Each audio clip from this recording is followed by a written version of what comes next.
the quality of the other one was all ash because it was trying to use that camera, which I thought was completely busted. I thought it was like completely buggered up. So, I think that's probably what happened before then. Yeah. Just using that camera and it was just... So yeah, that's why I use this one, and it's got green light on, so that should actually all be okay. So let's pan that out a little bit because look, that was nice. Right, hello guys. Hello, we're back for another Gemini-TKD live stream on the channel. Very shortly after our previous live stream, there's a reason behind that, and I'll explain. But introductions. I am your host, Mr. G. Mrs. G. Snoop Lioness. Well, you could be Mrs. G, you know. Calling myself Mr. G and all this kind of stuff. That's my cool gangster name. But, you know, all the gangsters love it because they're like, oh, cool, he's now down with the street bros. My brother in New York was called L Smooth by some gangsters. So, yeah, welcome back to another live stream, and let's toast the occasion with some Irish Murphys. I've only had Murphys like once before, but this was the cheapest thing they had going, and I know that stouts doesn't give you half as bad a headache as lager, which is what me and Snoop Lioness, Mrs. G, Princess Superstar over here, who you can see here in the corner, she's like grimacing at us. Yeah. But yeah, the last live stream we did get a little bit intoxicated, I feel, and we felt it the next day, hangover-wise. So we're taking it a bit easier tonight. Well, I suppose you are. Because you were the one who was quite drunk. I was, but then the very next day, actually, I was fine. Because remember, I got up and started doing stuff, and it was like, you said to me later on, you're like, how's your headache? And I was just like, it's absolutely fine. My recovery is still very, very quick, and I'm glad about that. But in terms of beers, yeah, we go on to stouts and stuff. Okay, so let's start this live stream. First and foremost, I feel obliged to set some things straight with what was brought to my attention about what was said actually in the last live stream. Apparently I said I'm gay in the last live stream, and I'd like to, I had no recollection or memory of me even saying this. I feel that was like reflective of how maybe intoxicated I was. So I'd just like to put that record straight and say, no, I'm not gay. I am married. And I know you have gay marriage from the UK now, but I am married happily to Princess Superstar, sitting over there, who's pretending not to listen, but she's hanging on every single word I'm saying. I'm not saying this under duress. No, we have to do this properly. What I am saying of my own free will. I have not been instructed to say this. No, I love my wife. These are my words.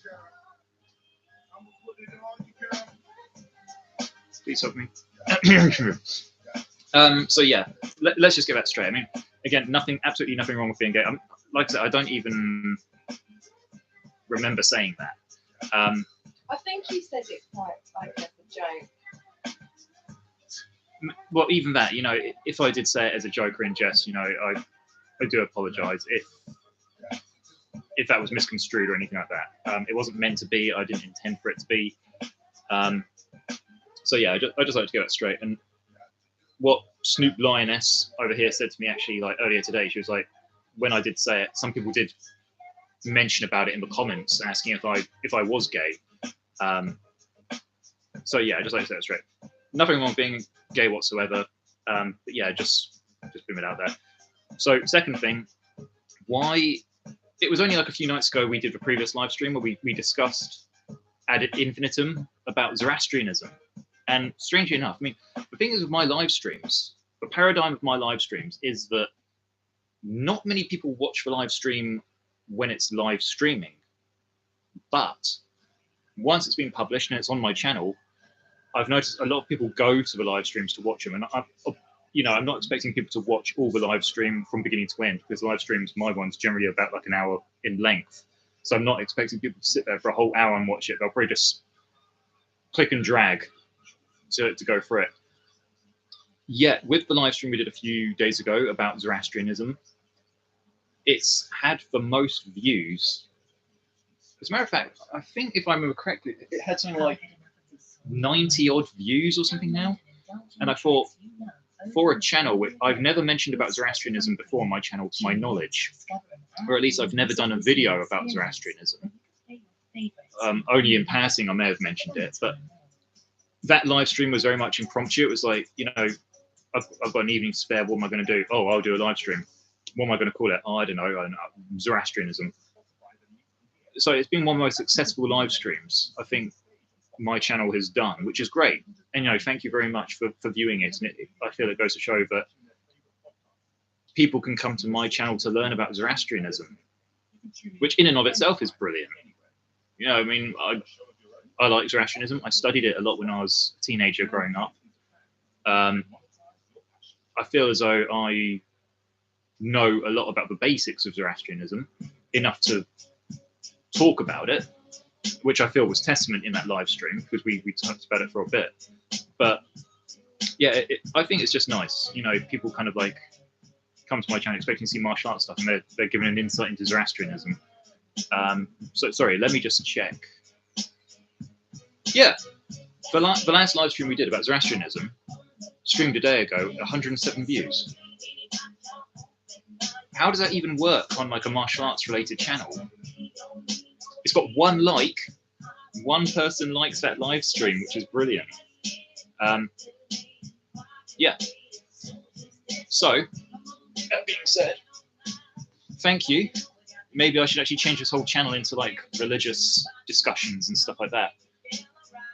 We could talk about, I don't know, indigenous Irish Celtic religions prior to the advent of Christianity arriving in the island. Tastes like Guinness. Yeah. So, a bit of a backstory about this one. Obviously, we did that last live stream. Loved it. Last night, we were going to settle down. We were watching something on TV. It was a game about this Russian thing which happened. The Dyatlov? Yeah. Dyatlov incident or something like that.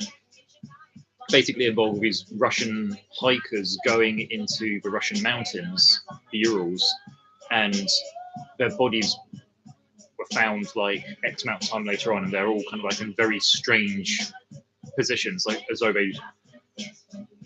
they'd all obviously died, but it was a mystery. Nobody knows how they died. If it came from animals, if it came from they killed each other, they perished in the elements. I don't feel to this day it's actually been solved, to the best of my knowledge. But we were watching a game basically based on that whole thing, and we were getting quite into it. And it was quite late, and I got a message from my good friend Ben, Ben is a subscriber to the channel. Ben and I have met up a few times. We've done friendly challenge spars against each other. Ben does boxing. He does Brazilian Jiu-Jitsu as well, down in the West Country. So Ben sends me a message, just like randomly late at night, and he then had a series of questions for me. He started talking about Zoroastrianism, and you know, he said that he felt during the course of the day he did a deep dive of Zoroastrianism, and he felt as though he learned a lot about Zoroastrianism. Which again, I was like, you know, this is brilliant, because people are learning from my channel, and they're not learning just about martial arts; they're learning about other stuff as well. So I was like, great, thank you very much for saying that. And I know sometimes, even with Ben, I've spoken about history, because I think Ben's quite a big fan of history, and I love history. And we have spoken before in the past about different historical aspects of the world. So that in and of itself, to get that message from Ben was nice, even though the timing was a bit bizarre, but you know, whatever, I replied to it. Ben then mentioned about, would I be going live again? And I thought he meant like right then, right now. And this was like 10 o'clock, 10:30 at night. And it was like, well, I don't plan to go live. I'm not quite sure where this question has come from or where it's going. But then Ben explained, much like other people have said, that actually like the quality of the last live stream wasn't that great. It was a little bit blurry. So I feel as though like he was enjoying the live stream and he maybe felt just a little bit disappointed that the live stream on my end had to disconnect and cut off. So I looked at it and thought, you know what, can go live. Not then, obviously, I was wanting to settle and watch this game, but me and Ben had a bit of a discussion about different topics. Ben was asking about like religious questions as well, like regarding obviously the live stream that we did, very religious based. And none of this was accusatory. None of it was like allegations or vicious or malicious. It was just genuine questions. Like, oh, you know, didn't realize that you were Jewish, kind of thing, and just wanting to ask because, you know, I honestly didn't know that. I mean, Ben have known each other for about 3 years. So yeah, that just got me thinking, and I was like, yeah, can do another live stream, maybe like the next day, which happened to be today. And during that time, I was actually racking my brains and thinking about what can we do a live stream about. As I explained many times before, a lot of the time I'd like to do live streams not necessarily about martial arts. If martial arts comes into the live stream, or if it's like a poll I've put out which is martial arts related and people want to talk about it, we'll talk about it. But live streams for me on the channel are not purely martial arts related. We can talk about anything, any subject in the world, and we can talk about it on the live stream. So the fact that I was then thinking about what other topics we can talk about really left me in a bit of like a challenge. Like, you know, what can we talk about? There's so much. And yeah, came up thinking about some of the stuff that me and Ben had been discussing the previous night. I suppose about this, you probably got from the thumbnail of this video, about some strange guy at Glastonbury Festival who seems to have made headlines, maybe for all the wrong reasons, but I feel as though that this could be a topic that we could address, because it kind of ties on to something else which happened on my channel a couple of years ago, actually, involving a very similar thing. Bear with me. Okay, Google, volume down. Okay, Google, volume down. There you go, it's a bit more pleasing on the ears. I'm just trying to get comfy, you know, sit on this cushion. So that being said, yeah, Glastonbury Festival happened quite recently, and I have never liked Glastonbury. I generally don't like festivals. You know, I just don't like them. I don't like the throngs of people there. A lot of the people who go to festivals are dirty and smelly. And I appreciate that sounds very, very blunt and prejudiced to say that. But you're going to be at a festival for like a long weekend. And during that time, you're not going to have proper washing facilities. And I've seen footage of some festivals where they've got like thousands upon thousands of people. They've only got like 40 portaloos. And you think, that's not going to be enough to kind of accommodate everybody. And even if your personal hygiene is really, really good, the next person that you're sharing a tent next to, or you're being surrounded by all these tents, maybe they don't care about their personal hygiene. So to me, it's a very unhealthy and unhygienic kind of atmosphere.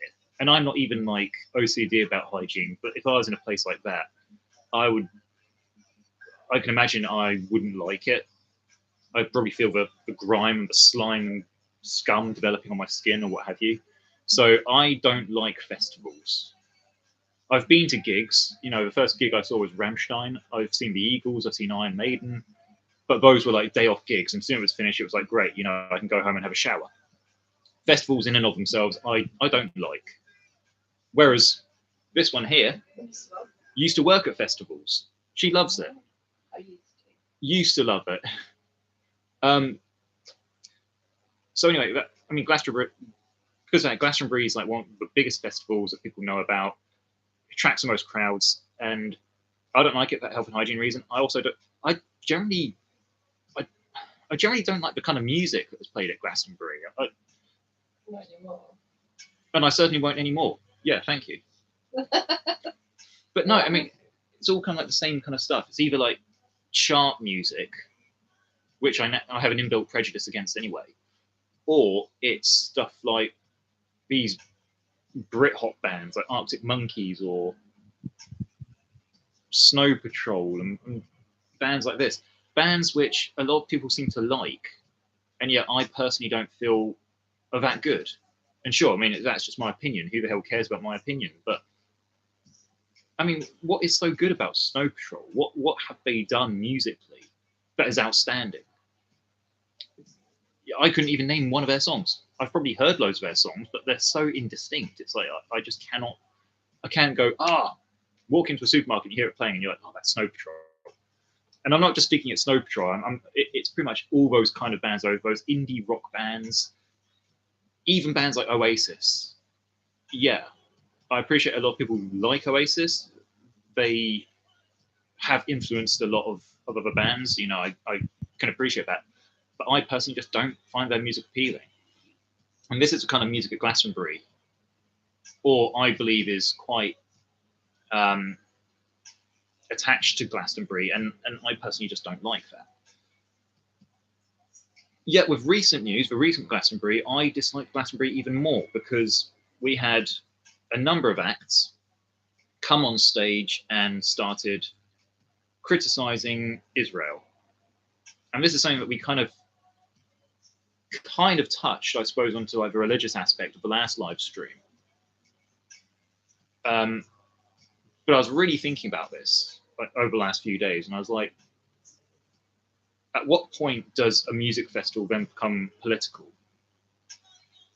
Everybody has their own political opinions. Politics involves all aspects of life, and that is fine. And I believe in freedom of speech. I'm a libertarian. I believe that people should exercise their rights to their opinions.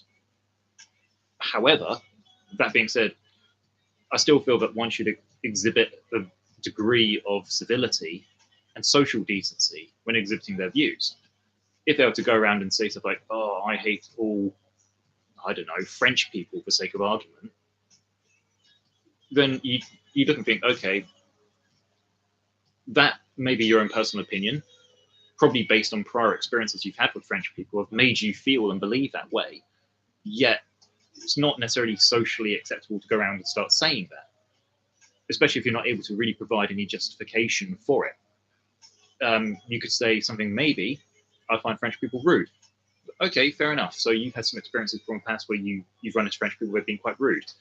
I'm sorry you had those experiences. I appreciate you're now having this worldview of French people as being rude based on your own subjective experience. But that in and of itself doesn't automatically make French people rude. Yeah, if you just got somebody come around saying, I don't like French people, or, you know, down with France, or stuff like this, I feel that's when it gets a bit silly.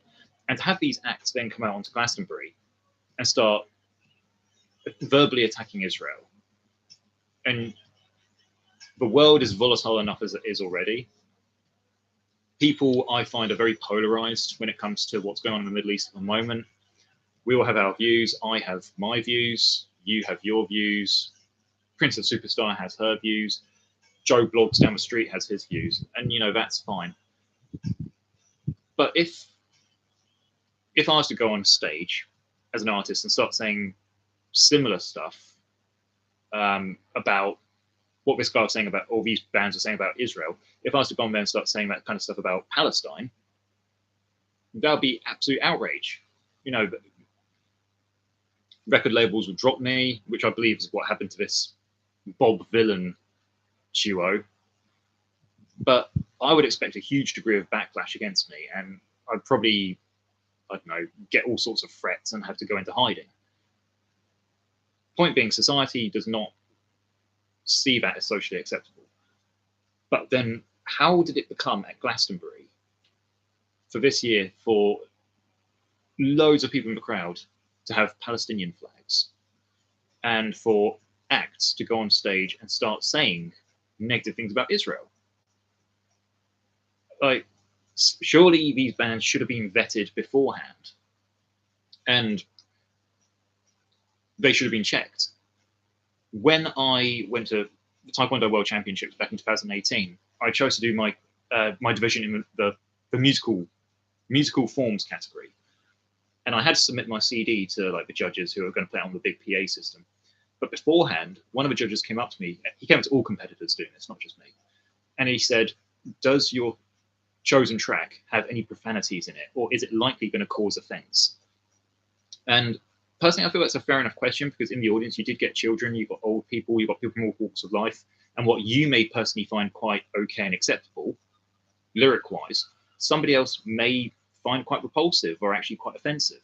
So I found that was a fair enough question. As it turned out, my track didn't have any profanity, and it was fine. However, you'd expect the same to be at Glastonbury, you know, or any festival. Bands to go on to be vetted beforehand, or to have the organisers say to the band, are you going to be making any speeches? And if you are they likely going to be insightful, inflammatory, or misconstrued maybe, or considered controversial? And I'm surprised that that didn't happen. Well, actually, I'm not surprised, to be honest. I'm not surprised that didn't happen. But it's sad, I suppose, is what I want to say, but it didn't happen. Because all these bands coming on and then started attacking Israel, you would then expect maybe like the organisers to go, the first band to go up and do that. You'd expect the organisers or somebody to go up to them after their performance and say, look, you know, don't do this. You know, you're not only damaging your own reputation as a band, you're going to damage the reputation of Glastonbury. You could risk starting a riot in the audience. Anything could happen, repercussions, whatever. Legal repercussions as well. But no, another band were not like that. There was another band there, Kneecap, this Irish band, and they went on and they said similar stuff, but it was really this guy who went on, or these people, was Bob Villan. I thought Bob Villan was just one guy, and I before Glastonbury, I'd never actually even heard of this guy, so it was like he just popped out of nowhere. It's like, what? Who's this person? And like the media, the certain politically ideologized media, like, yeah, punk rap legends and all this kind of stuff. And you're like, I'd never heard of them before. Had you? Sorry. She's not even listening to Sorry, me. I'm looking at our little Oh. our corner thing. I'm pouring my heart out. I can still hear you. Don't worry. You can hear me, but you're not listening to me. There's a difference. No, I'm listening, but I didn't hear the last part you said.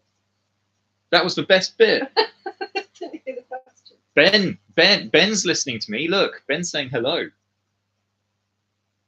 Ben's there. Yeah, Ben, he's right there. Look, that's Ben. Oh, hello, Ben. Hello, Ben. See, look, he's got tent number 1. What are you saying? Sorry. I'm not going to. Oh, okay, don't repeat it. Don't repeat it then. I'll find out when we watch the. I think you were talking about Israel and Palestinians and the fact that.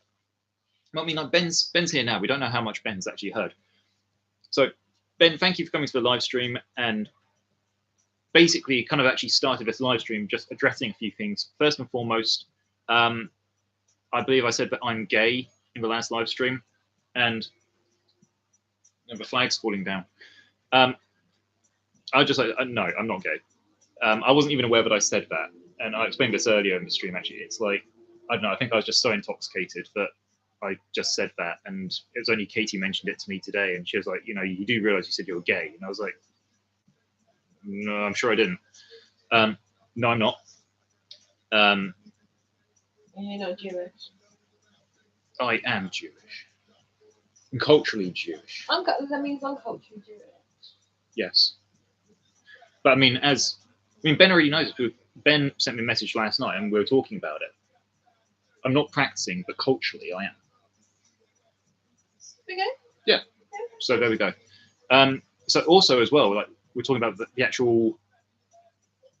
Also as well, you know, I'm glad that you're learning about Zoroastrianism, and yeah, as we discussed on the messages, you know, it is a pretty funky religion.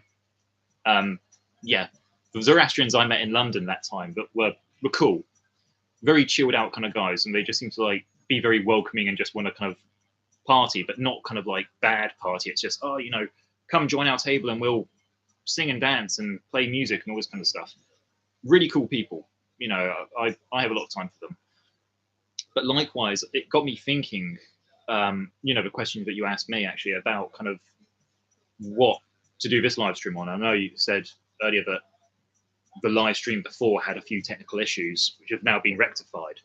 So it kind of got me thinking about things to discuss. And actually, Glastonbury, I decided, you know what? Let's make monsters. Let's lose friends. Let's talk about Glastonbury. And that kind of ties into something else I'll say a little bit later on, actually, kind of related to my channel. But yeah, I'll answer your question first. Because see, you've written something, and I'm ignoring my guest. It's interesting. All I knew about it before was it was Freddie Mercury's religion. Yeah, it's Zoroastrianism is the first recognized monotheistic religion in the world, predating Judaism by various centuries. It was the state religion of like the old traditional Persian empires before. Why is my screen going up and down? Oh, that's my fault, sorry. Oh, I thought we had an earthquake. I was just twitching my foot. A nervous tick. But yeah, prior to the Islamic version of Persia in the 7th century, I believe, Zoroastrianism was like the state religion of various different dynasties, the Achaemenids, the Sasanians, the Parthians. But yeah, I mean, the whole thing with Zoroastrianism, it's more kind of based on what determines you as being good or bad is based purely on your actions more than your belief. So you could say be somebody claiming to be a Zoroastrian, and you could go around killing people left, right, and center. But you're like, but I claim to believe in Ahura Mazda, who is the god in Zoroastrianism. So surely I'm going to go to heaven. Whereas Zoroastrianism would be like, actually, no. It's based on how you behave. So even somebody who doesn't claim to be a Zoroastrian or doesn't practice Zoroastrianism can still technically get to heaven if they lead a virtuous life. So, I mean, even Zoroastrians can say, like, you don't have to be part of the faith. Even if you're a good Sikh, you're a good Muslim, you're a good Jew, you're a good Christian, you're a good Shinto, you can still go to heaven, or the Zoroastrian heaven. And yeah, good thoughts, good words, good deeds. I used to be able to say that in ancient Persian. Avestan is ancient Persian. I was able to say that, and I haven't said it for so many years, I kind of like forgot. But the logo, that like the screenshot we have of the last live stream, the logo of Zoroastrianism is called the Fravashi, and it's that emblem where you see that like man with a big beard and his hands out like that, and he's got these wings, and the wings are divided into 3 different layers, which represent good thoughts, good words, good deeds. But yeah, I mean, it's more of an ethical kind of outlook. That being said, I mean, Zoroastrianism, it's not particularly preachy. It's not, whereas, you got various different religions will go around with missionaries and try to preach the creed of their theology. Zoroastrianism generally doesn't.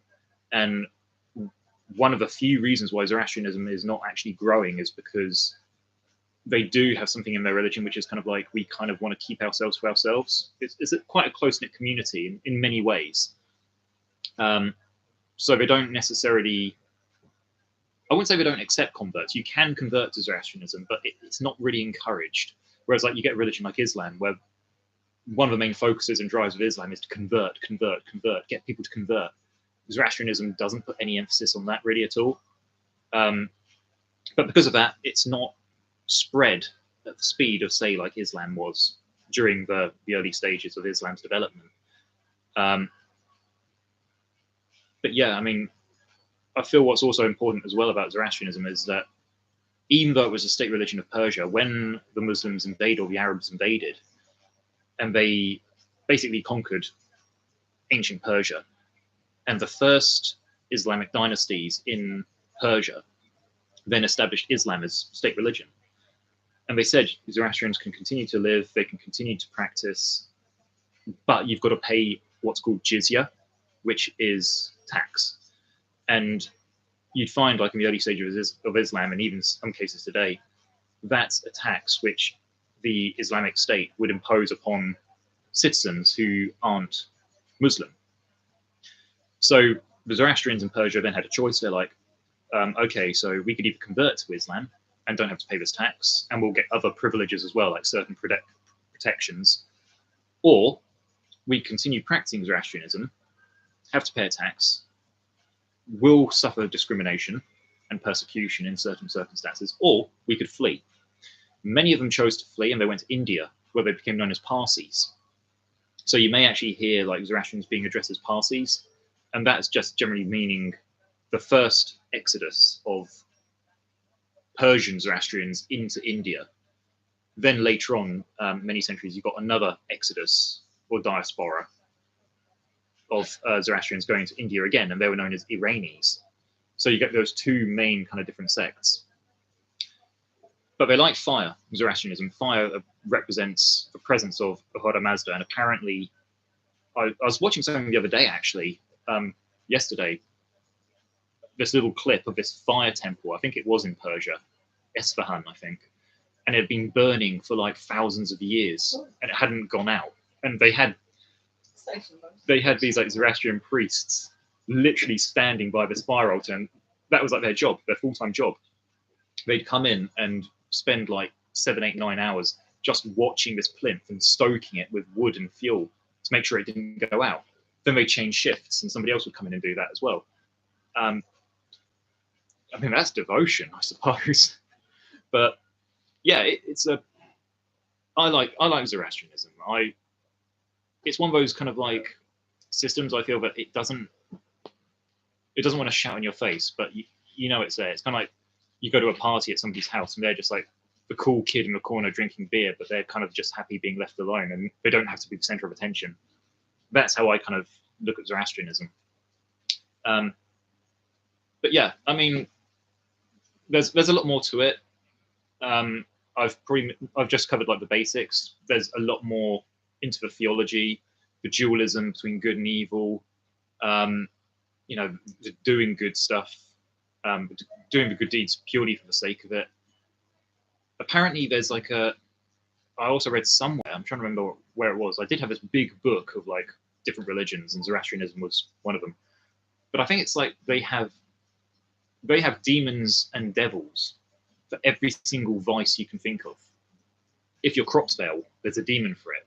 They even had a demon in Zoroastrianism called Astu Vedatu. And what he would do, he would stand below what was called the Chinvat Bridge. In Zoroastrian theology, once you died, you would cross what was called the Chinvat Bridge. And you'd stand in the middle of it. And if you had been a good person in life, the bridge would stay as it is, and you walked across and you went to heaven. Or if you were deemed bad or evil in life, that bridge would collapse and you would fall down into hell. But there was a demon called Astu Vedatu, and he used to hide just underneath the bridge. And even if there was a good soul who was walking across the bridge and he was deemed by the what are they called? Amesha They're kind of like archangels or something, if I remember correctly. If they deemed you to be good and they wanted you to go to heaven, and you're trying to cross this bridge, Astu Vedatu had this lasso, and he would throw it around you and just like drag you into hell. So it's like that's horrible. But they have pretty much like devils and demons for every kind of vice you can think of. Your crops are going to fail. There's a demon for it. Thunderstorms. There's a demon for it. You've got toothache. There's a demon for it. I don't know, rotten meat. There's a demon for that as well. All this kind of stuff. But yeah, that's Zoroastrianism. Anyway, please excuse me as I have Murphy's. But no, I'm glad you enjoyed that, learning about that. And I feel like the more one learns in life, the more you realize actually how much you didn't know. And that's one of the beauties of life. But yeah, we were actually in the full swing of actually talking about Glastonbury. But what's also Zoroastrian is before Christ. Zoroastrian, way before Christ. Zoroastrianism, you're going back like centuries. Caveman. Pretty much. It was like one of the very first organized religions. But bearing in mind as well, actually, that like Judaism came after Zoroastrianism. And then it took centuries for Christianity to come out of Judaism. And then Islam came in the 7th century from Arabia. Most of the Old Testament. You see the language as well, like the holy book of Zoroastrianism is called the Avesta, and it's all written in cuneiform, which I'll show you like later on. It's not even, it's a very strange script. Ben says Glastonbury was a bit of a shit show. I don't think it was professionally done. Not at all. I'm kind of like going back to the message that you sent me the other night. I was saying about like vetting, and just before you came on, actually, I talked about many years ago. I went to a world championship for Taekwondo, and I was going into the kata, or the forms category, and I was going to do musical forms. And the CD I chose was, or the song I chose was The Wicker Man by Iron Maiden. But I had to go up to a judge beforehand who was going to put it on this big PA system. So the whole indoor arena, this was the National Indoor Arena in Birmingham, so it was huge. Thousands of people were in there. And I had to give him the CD, and he said to me, he looked at it, and you know, Iron Maiden being a heavy metal band with like not a very nice album cover, he said, does this have any profanities or swearing in it, or anything which could get a little bit, could be misinterpreted by the audience? And I was like, no, it doesn't. And actually, The Wicker Man doesn't have any profanity, so it was fine. But point being, me and all the other competitors going to this musical category were vetted beforehand, and rightly so. You know, you got families at these events, and you don't want to start throwing your shapes around with like, I don't know, Hot Dog by Limp Bizkit playing. You know, that's just a disaster. So you'd expect the same kind of screening or background checks to be done bands going to Glastonbury.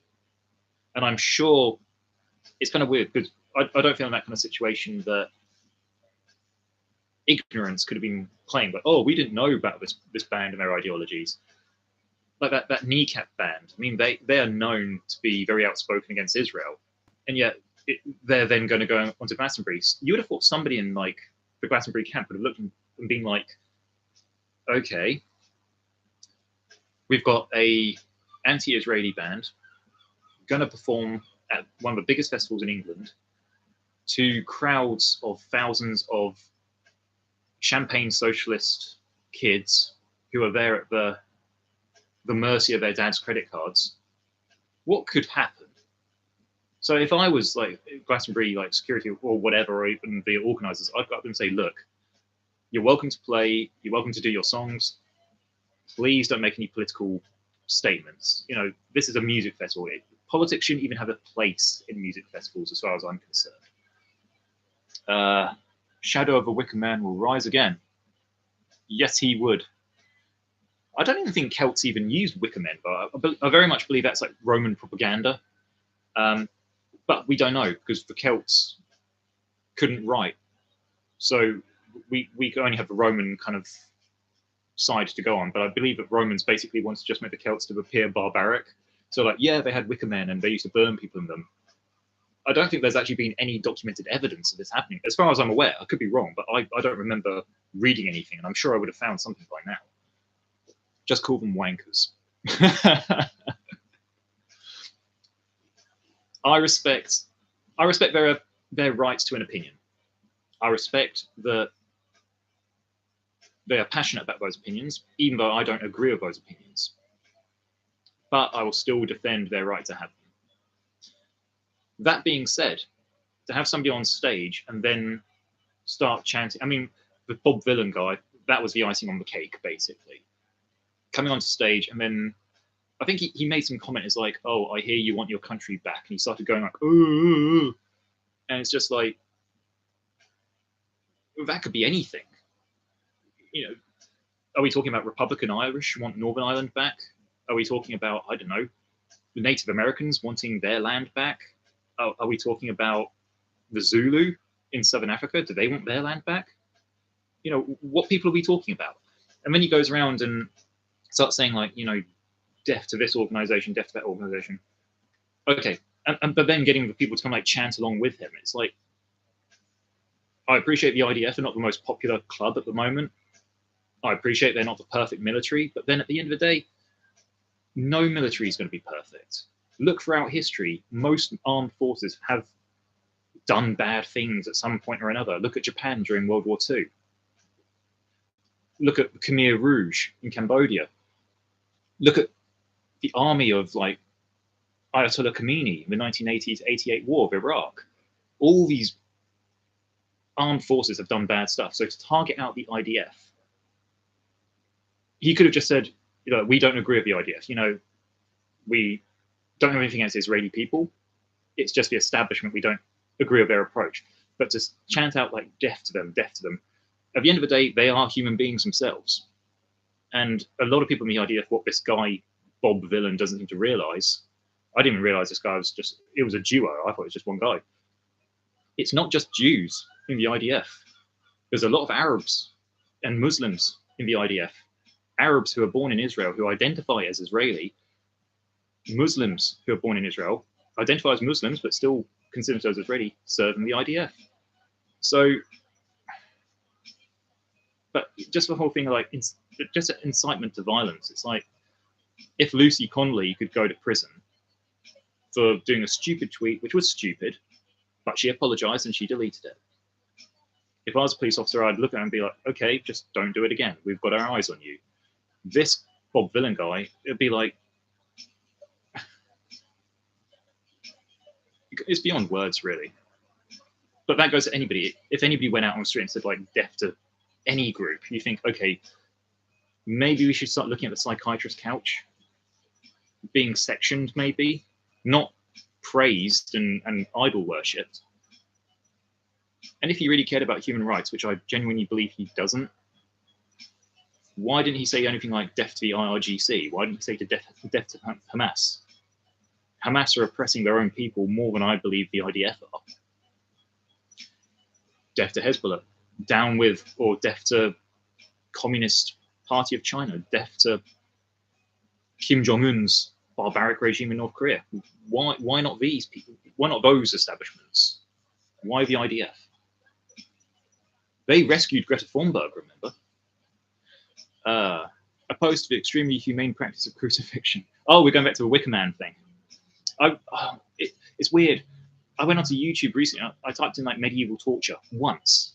I just wanted to learn one thing about medieval torture. I came up with this video, which even by YouTube standards kind of made me feel quite sick. But since then, YouTube has always been recommending these weird videos, and one of them recently was about crucifixion. It was like the worst death in history. Crucifixion. It's all this like cartoonified cartoons of this guy being crucified, and it was just like, why does YouTube keep recommending this stuff to me? Go away. But yeah, crucifixion, grim. And you think like human beings are coming up with these kind of methods. They don't just want to kill somebody; they want to kill them brutally. It's the shadow of humanity.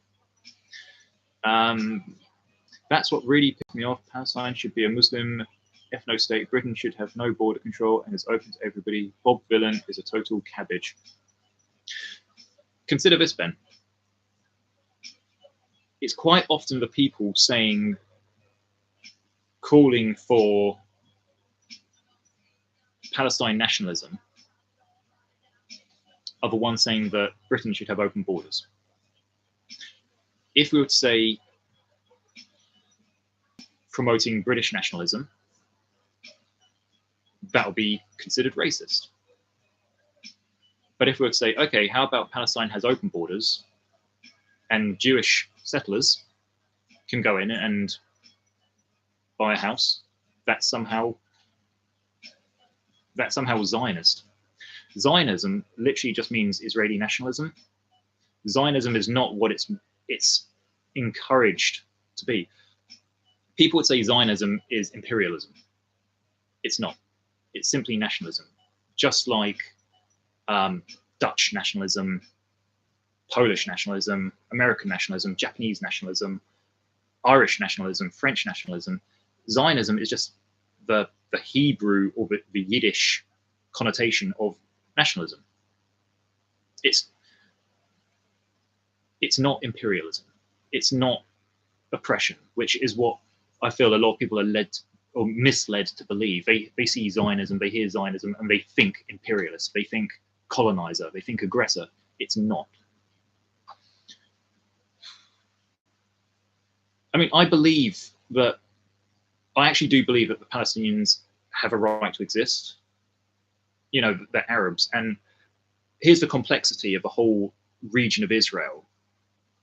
For people to say Israel is just Jewish and Palestine is just Arabs, that's very naive, and that's actually very inaccurate geographically, historically, and ethnically. You get Arabs in Israel, like we said before, you get Muslims in Israel, you get Christians in Israel, you get Druze, which are a minority in Israel.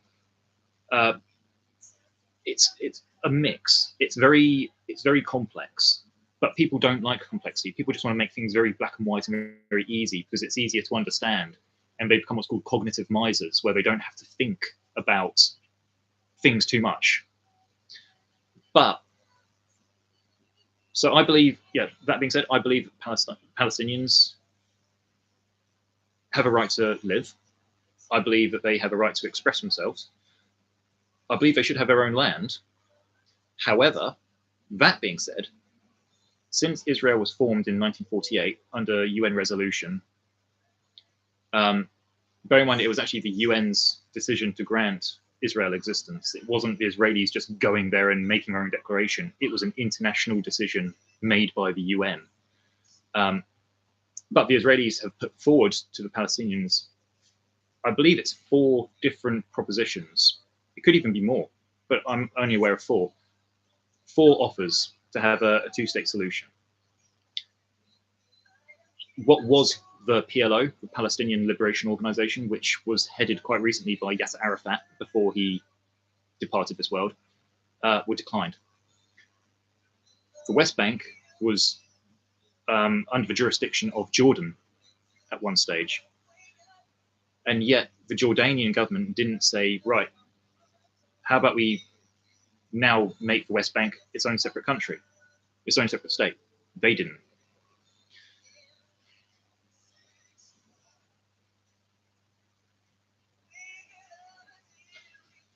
And as we said as well, I mean, a lot of, if you go to Israel, I almost went to Israel. Probably about 20 odd years ago, I was like that close to going on a kibbutz. So I was doing loads of research about Israel, but not just like the Jewish stuff. I wanted to learn about everything about Israel, the different cultures in there as well. The Eastern European culture, because a lot of Eastern Europeans went to Israel, a lot of Russians went to Israel. You know, it's a hotbed of different cultures. But the research I did, I realized actually that, amongst other things, street signs in Israel, they'll have Hebrew, they'll have Arabic, they'll have in English. And that, I believe, is kind of reflective of saying, like, look, the Israelis are still recognizing that there are Arabic speakers in their country, Arabic Israelis, Arab Israelis, Muslim Israelis. So the country still applies to them. They're not being excluded. And if you would say go to other countries in the Middle East, which traditionally had a large Jewish populations, places like Yemen, which had a large Jewish population in Aden, Persia had a very large Jewish population before 1979 Ayatollah Khomeini's revolution. Morocco, and I believe Tunisia, had quite a large population of Jews as well. I believe even Kuwait. I'm sure I read somewhere that Kuwait had a large Jewish population. But when Israel was created, all those Jews from those different countries were kicked out. Some of them, admittedly, came willingly to what was then Israel, but many of them were expelled. So we have to consider that aspect of history as well. But yeah.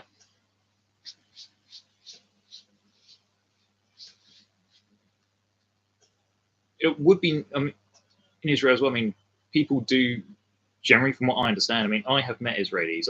I've traveled a lot. I went to Albania, and some of my roommates were from Israel.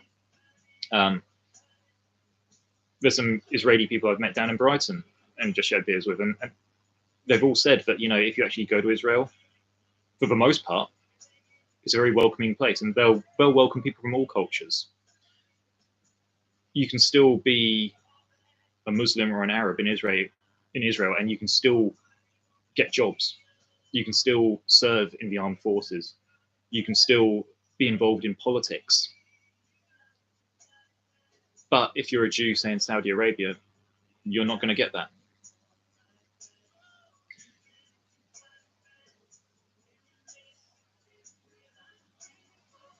Reflective as well, we could go further as well. And I was thinking about this today, and especially coming from like Brighton. Oh, I've been arguing with a friend about this with a friend for ages. Oh.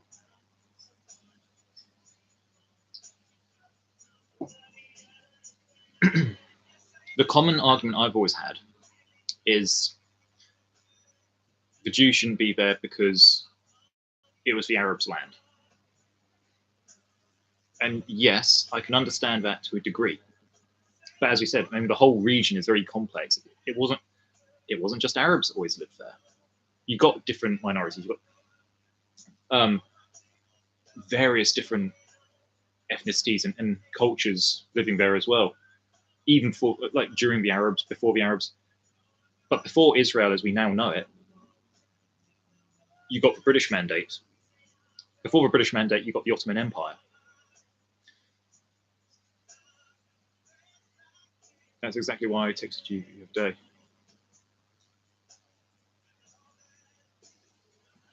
Something to actually say to, well, before I say that, actually, I mean, as an example, like having lived and worked in Brighton, it's weird because for a city which says it's like the gay capital of Europe and has rainbow flags literally on every single building and claims to be loving, claims to be all-inclusive, we love our diversity, we love our equality, we love the inclusion.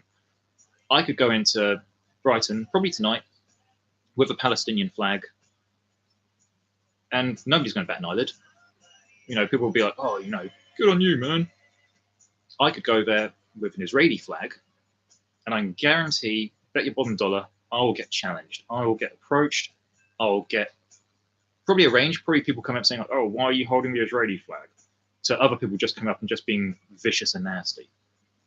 It seems to be just this thing against Israel. And I can understand why a lot of people perceive it to be very anti-Semitic, even though then the answer you're going to get to that is, no, I'm not anti-Semite. I just don't like Israeli government or IDF. It's like, okay, well, then why don't you say that? Why don't you just say, you know, free Palestine from the IDF? Even though Palestine isn't even owned by the IDF, well, Gaza's not owned by the IDF. Gaza has been owned since 2005 by Hamas because they were elected by the Gazan people. And it's sad because, as we said, Hamas actually oppressed the Gazans more than I believe what the Israelis ever did. But, you know, whenever you get people saying stuff like, oh, that's not Israel, or that's not the Jews' home, that's not Israel's home, we shouldn't call it Israel, it's Palestine. Palestine was the name given to the region by the Romans. The Romans conquered Judea, what was Judea, and to snub the Judeans, they changed its name to Palestine. But then you'll find actually the Romans did that quite a lot with countries they conquered. Britannia being one. I generally don't like using the word Britain because I believe actually the island before the Romans invaded of Britain, I believe was called Albion. That's what the Celts, the indigenous Celts, called what is now Britain, Albion. Romans invaded, conquered it, and they called it Britannia. So I look at it and think, actually, it's not even like an indigenous name to call it Britain. It's a name which was imposed upon the Celtic people of these islands by an imperialist power, which were the Romans. They did it with Gaul, you know, places like this. And going back to Israel, they deliberately scrubbed out Judea and they called it Palestine as a power show to show the people of Judea, we have the power to rename your country. And the Japanese did it with Korea as well. I bet that was a fair and balanced election. Yeah, of course it was.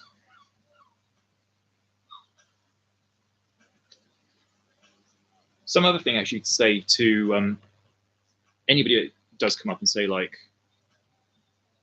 Israel doesn't have a right to exist.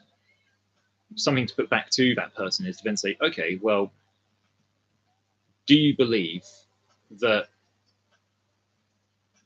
the Jews have a right to exist? I know we said like Israelis are not 100% Jews. That's inaccurate.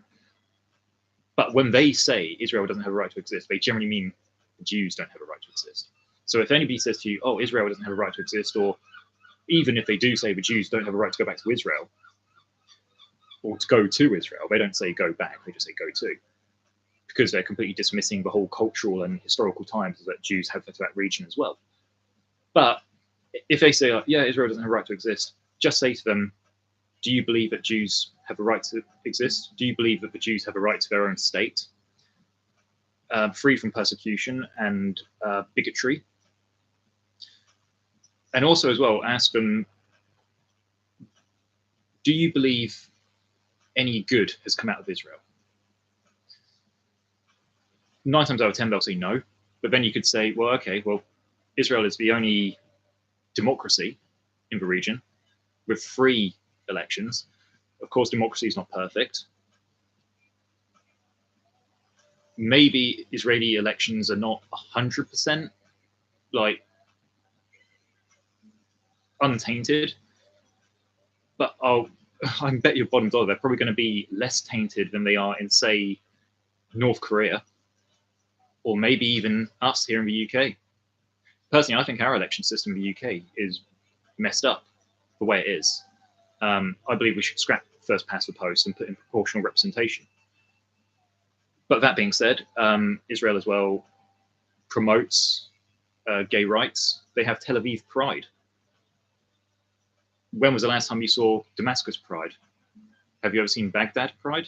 Have you ever seen Cairo Pride? Riyadh Pride? Even really liberal places. You know, I lived in Dubai, one of the most liberal places in the whole Middle East. Dubai doesn't have pride. Doha doesn't have pride. Kuwait doesn't have pride. Tel Aviv does. But that doesn't matter because we've got Queers for Palestine. I mean, it's sad. I mean, again, they're saying I don't want violence or death on anybody, but I think about if people saying like Queers for Palestine, if they were to go to Gaza, you're kind of signing your own death sentence. It's like, you know, what do you think they're going to do to you? They're not going to pull out the rainbows. They're not going to be like, yeah, let's all identify as non-binary. No. They have slaves, though. Who does?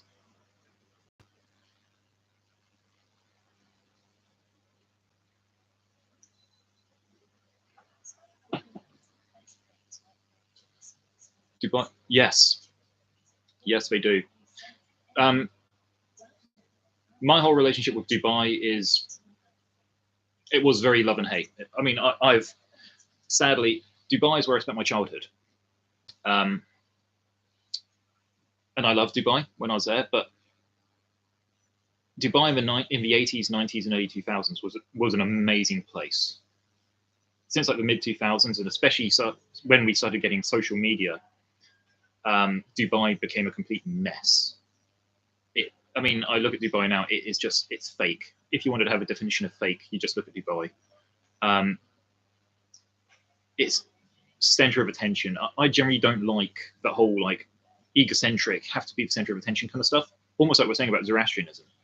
But Dubai has to be. Whatever's in fashion, Dubai has to have, and Dubai has to have it right now. It has to be really big. We have to have the biggest hotels. We have to have these horrible skyscrapers that look like an eyesore, but you're not allowed to criticize them, otherwise you get your hand cut off. Which is true. I've seen Dubai State Prison from the outside. It's a horrible place. But a lot of people only see the glitz and glam side of Dubai. Dubai is built on corruption. Dubai is, if you get on the wrong side of like the ruling families, the sheikhs, your life will be hell. And I saw this really disturbing footage once. There was an Afghan shopkeeper in Dubai. One of the sheikhs or the princes came in, literally took something off the shelf and started eating it. And the shopkeeper, I mean, Afghans, in and of themselves, I've met an Afghan. I supported an Afghan. He was a guy with mental health needs, and I supported him. He was the proudest person I think I've ever met, but he was so humble at the same time, but really, really hospitable. And he was like, "This is just my culture, you know, really nice guy." But Afghans are really proud. So this shopkeeper approached this prince, and he was like, "No, please pay for that." And this prince was just like eating whatever it was, like, "No, I'm the prince, oh, fuck off." And this Afghan's like, "I don't care if you're a prince or a beggar on the street. You come into my shop, you pay." Anyway, this prince got all narky and stormed off.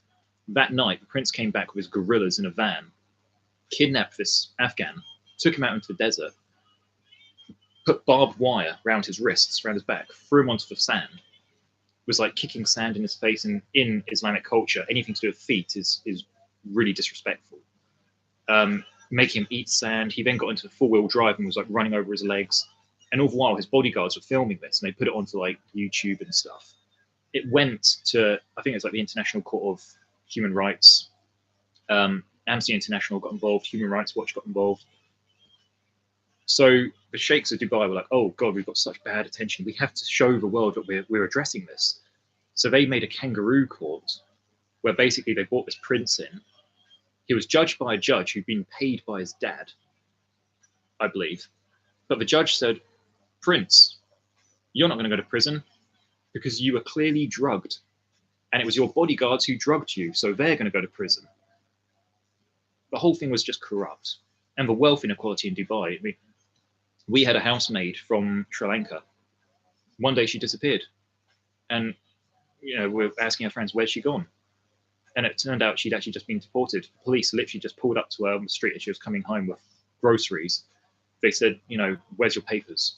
And she didn't have the papers on her. She had the papers, just not on her. That wasn't good enough for the police. They're like, "Right, we'll take you to the airport, next flight back to Sri Lanka." They treat people like shit.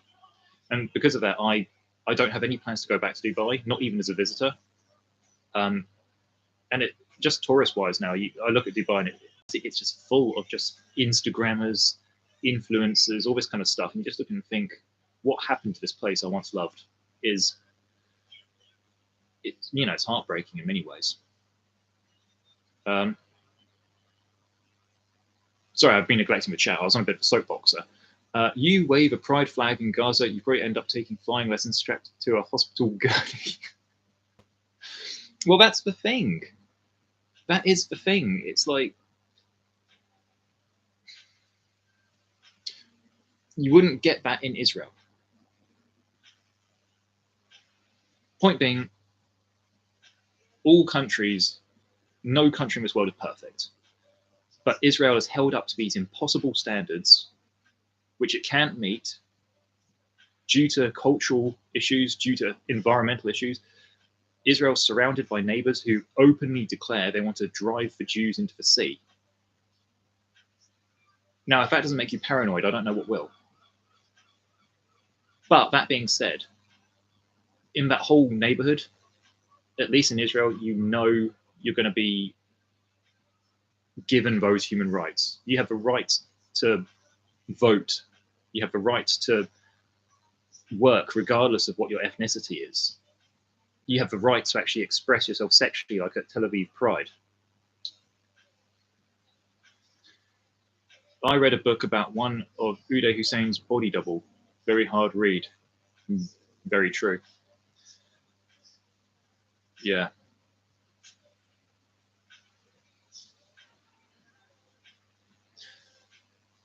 I've noticed as well, a lot of these, like, when Israel attacked Iran quite recently, which was a shame because like we've spoken a lot about Persia, especially the last live stream, and I've met a lot of Persians, and again, I like Persian people. Generally speaking, I'm sure you're going to get some nut jobs like Ayatollah Khomeini, for instance, but the ones I've met have been like really, really nice.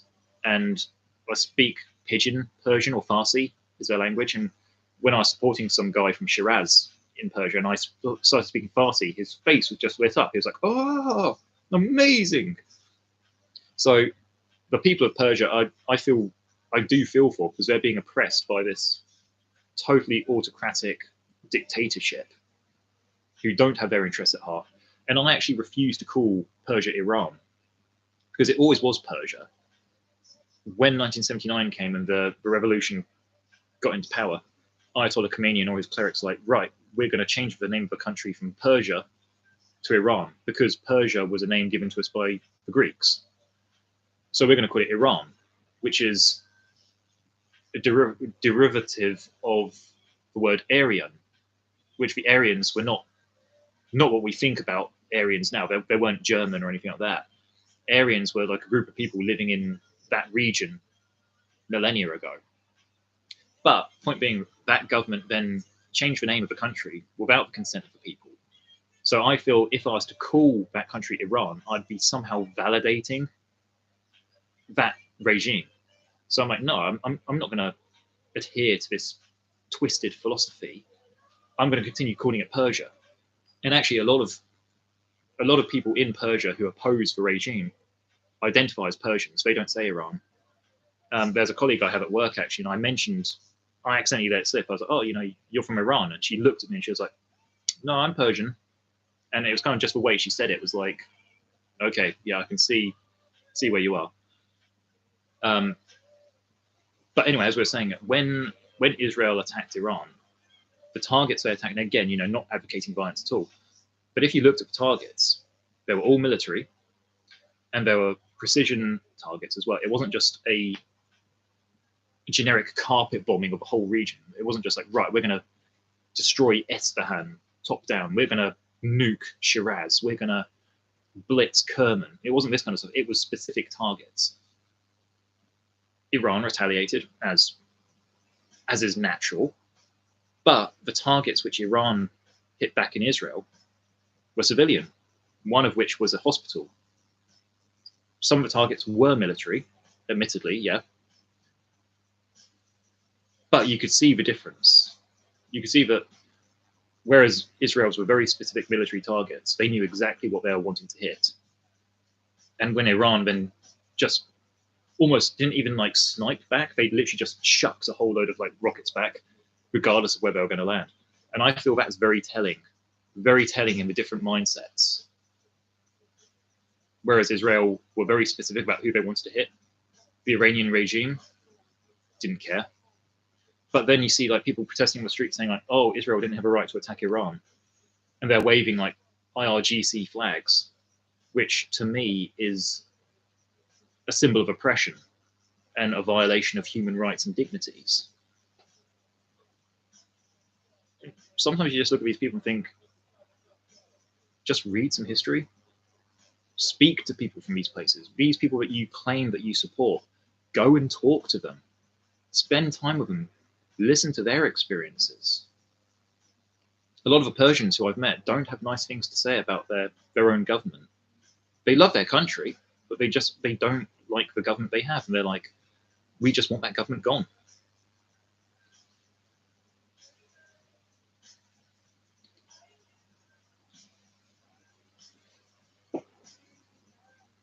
I actually have a story to actually say in regards to, you're very quiet. That was very. I'm looking. I'm going to print these pictures of when we went to. Don't print that one. That's crossed out. That one, yeah. Why? Because you didn't sell it to us. It's the manifesting. We've recently come back from Cornwall, house hunting. Saw some really nice places. We saw some really weird places as well. Ever been to St. Austell? It's called St. Awful for a reason. Yeah, that house wouldn't have suited us at all. Where's Rob? Actually, yeah, Rob. Has Rob finished his vacation in Italy? Yes, not the best. Well, it's weird because this house, it was oh my God, where do we even start with this place? It wasn't even a house. It was more like a cupboard. What happened to Liscard? Survey report came back, suspected asbestos. There were a number of small things wrong with the house. I mean, admittedly, there were small things, but we looked at it and thought, to get all these small things fixed, it's going to be a big cost. Ouch. Yeah. And they weren't willing to negotiate on price either, because the people who were trying to sell, I believe, were going through a divorce. But we're like, okay, so we found the stuff wrong with the house. Would you be willing to negotiate? And they were like, no. So, okay, fine. Ciao. But we later found out, actually, that that neighbour of Liscard we were going to go to is a rough neighbourhood. And of course, I mean, oddly enough, where we actually live at the moment is considered a rough area of Sussex. But point being is that we kind of like want to leave. We don't want to move basically from one rough area to another. We want to go from one rough area to a nice area. So yeah, the Liscard house, yeah. But I mean, other places we looked around, we looked at a lot of different places. We looked at Loo. Loo, I think, is a beautiful place. The view as well from the front, or the bedroom window, or the whole front of the house, basically, from this house in Loo was amazing. You looked right into a valley, and I can't even exaggerate this. This valley just went up in like both sides of hills, which are like just covered in forest, and had this river like meandering in the middle. And we must have spent probably about half the time just in the garden looking at this view, thinking like, this is a view to die for. We hadn't even seen inside the house, and we were like, wow, this is beautiful. We saw Pensilver. It was an old house. Some parts of it were really, really nice. Other parts, like the kitchen and the bathroom, were absolutely disgusting. Bodmin, we found a really, really nice place in Bodmin that we wanted to put a deposit down for. Where else did we see? We saw quite a few places. Did you mention Pensilver? Yeah. That was gorgeous. But yeah. So I mean, we're keeping our options a lot more open now. But yeah, the St. Austell place was horrible. It was basically like a large cupboard, to all intents and purposes. No parking. It had how to describe this? It had a parking space out the front of his house, but it wasn't even a proper parking space. It was like a triangular shaped thing, and half of my back of my car was sticking out into the road. And the estate agent was like, this isn't even owned by the house, it's owned by the council. So at any time, the council could take that land back, and we've got nowhere to park. I've got my car, Princess Superstar's got her car. Then if we're going to have people down to stay, we'll say, oh, sorry, there's no space. Go park at that car park up there, which is permit holders only. And the front of this house looked directly into like this, what looked like a factory. And it was all boarded up and had graffiti on it as well. The garden was just like it's like you're stepping into like a hole of some sort. And then you saw this building in front of you with a window, and that was the estate agent's office. And it was all overgrown with weeds and triffids. The best part of that house was actually the cupboard. They had a large cupboard, and that cupboard could have been turned into an office. I was more excited about the cupboard than I was about the whole house. You were, actually. I was. Oh, there's a nice cupboard. It's like a second room. Beautiful cupboard. Lou, I know. Bodmin, not so much. Worked at the old prison for a bit. Grim as fuck. When we were first scouting, we went to Bodmin, and we weren't impressed with Bodmin.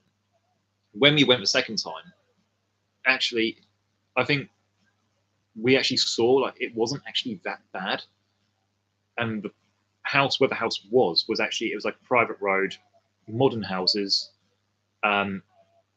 lovely garden, literally just like 10 feet away from a Sainsbury's as well. Well connected with like public transport and trains and stuff like that. And reasonably priced house for a 3-bedroom house as well. So we were looking at thinking, you know what? You're never going to get your perfect house. You're going to have to make some compromises. But we looked at this and thought that was our much preferred option. But we shall see. We did schedule in like a whole load of other ones as well, but they just got nipped up. But we based ourselves in Exeter, so that was Devon. But we drove like every single day from I drove. drove from Exeter into Cornwall. So we're going through Dartmoor. I mean, that was beautiful in itself. But it kind of just made us like really sort of melancholy, because we were like, oh, we just want to move.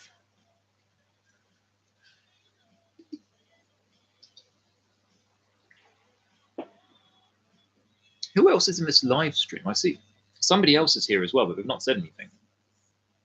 Is that Papi Chulo as well from Cuba? I think we've already established Rob's probably like on the flight back to the States. Bless him. Rob's a regular. He's always coming into live streams and stuff and having a good chinwag. I love Bodmin more though. I was literally just looking at Bodmin Moor. Katie's literally just looking at Bodmin Moor. It's lovely. I mean, I always thought this area of like the South Downs in Sussex, I always thought was like a really nice area. But just driving through like Bodmin, driving through Dartmoor, it really kind of like made me look at it differently. And I've been to the Lake District. I love the scenery in the Lake District. I love the like the Pennines. I haven't been to Yorkshire not properly for ages. I went there once on a holiday with my family, but I mean, all the other times I've been to Yorkshire since have just been for martial arts related stuff. So I've not really had time to really admire the scenery, but the scenery down in the West Country, I took the time to actually appreciate. And as we're driving along, we had beautiful weather the whole week. So the windows were down. I've got a tan from Devon and Cornwall, and it was just a case of I'm now just going to enjoy the scenery. And I think it was beautiful. I love the tours they have, like the hills with the rocky hills. I think they're quite cool. Seen the hurlers yet? No, I don't think so. Anyway, I think we passed quite a few like strange and wonderful things, but I couldn't tell you their names. We passed this giant lake, but I think there are quite a few lakes down there. Apparently up in, I think it's Yorkshire, there's a place called Druids Village, and that actually is pretty much like a Druids village. It's got all these like mini Stonehenges all in a forest. And I didn't even know such a place even existed.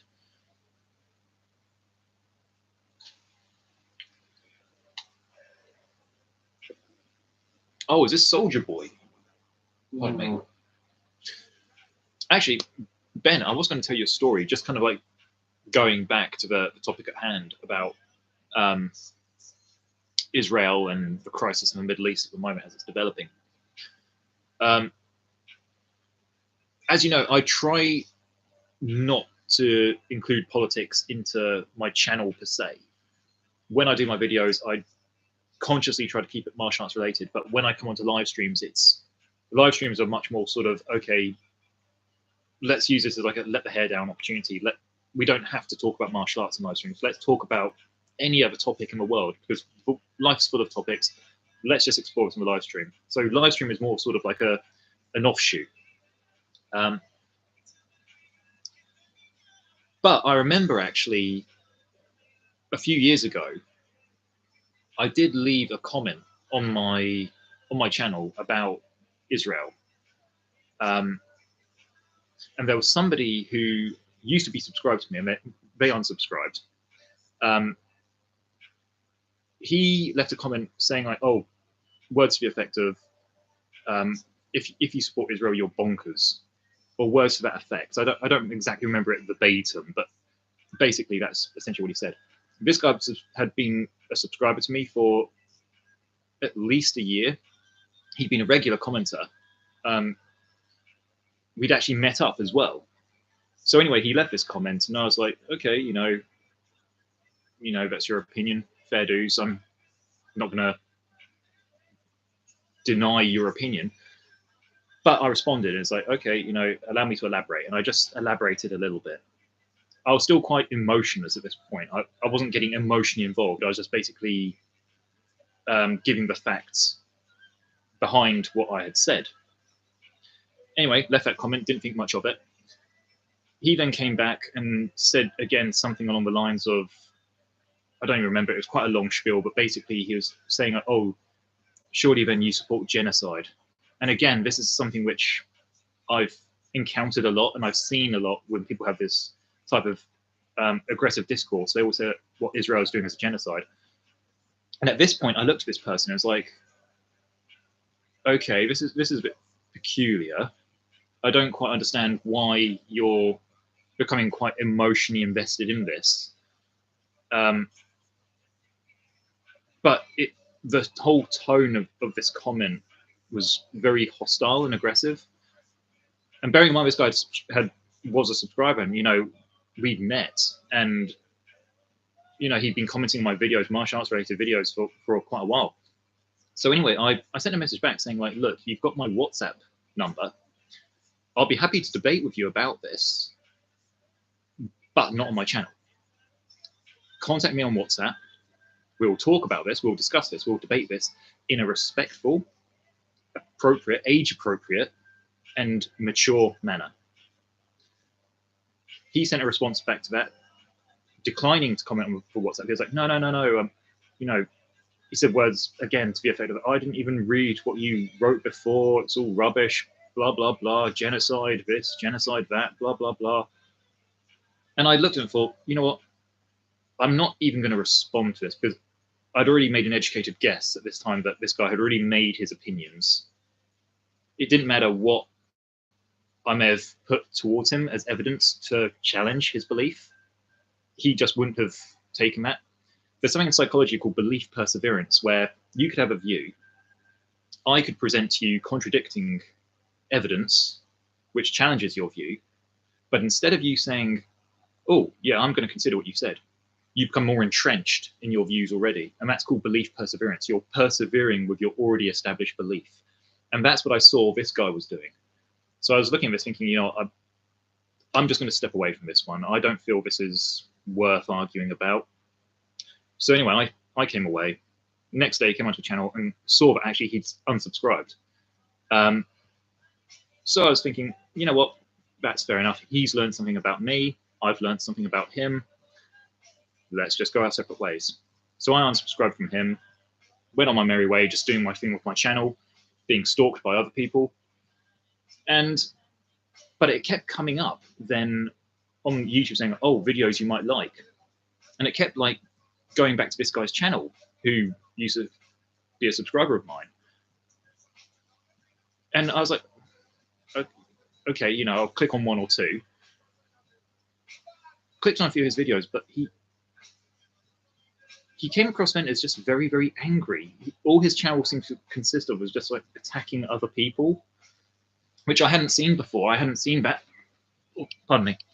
I hadn't seen that side of him when we were subscribed to each other. And he was going after this guy called like Adam Misner, some Tai Chi Kung Fu guy, but always saying stuff like, oh, this guy's rubbish, he's crap, he's a fake, and all this kind of stuff.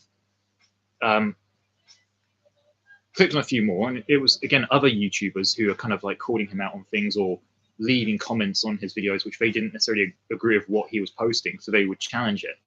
Then he'd screenshot what they'd say, put it on his wall, and then he'd like trash talk them.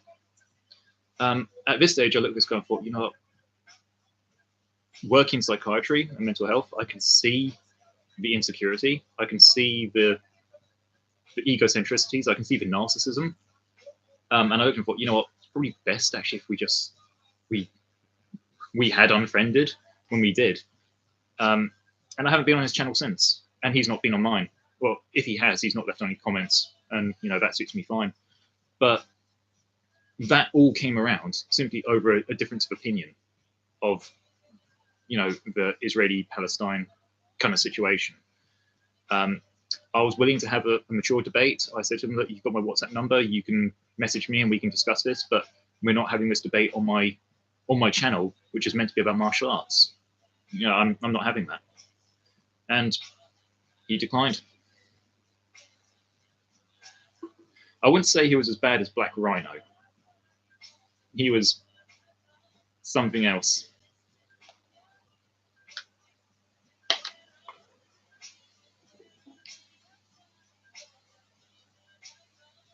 Politics can get so divisive.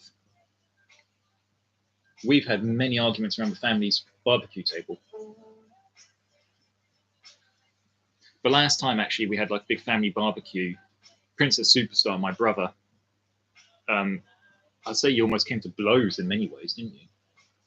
Nearly, it got very, very, very heated. Yeah. Whatever happened to Black Rhino? Oh my god. Well, this is interesting. I think when we met up, I don't know if I told you, but I believe his channel was deleted for copyright and harassment because I know as a fact, he'd been stalking a guy from Germany called Thomas Marks, who does Jeet Kune Do. I've subscribed to Thomas for a couple of years, and I talk to Thomas on and off, and he seems like quite a solid guy. I've got a lot of time for him.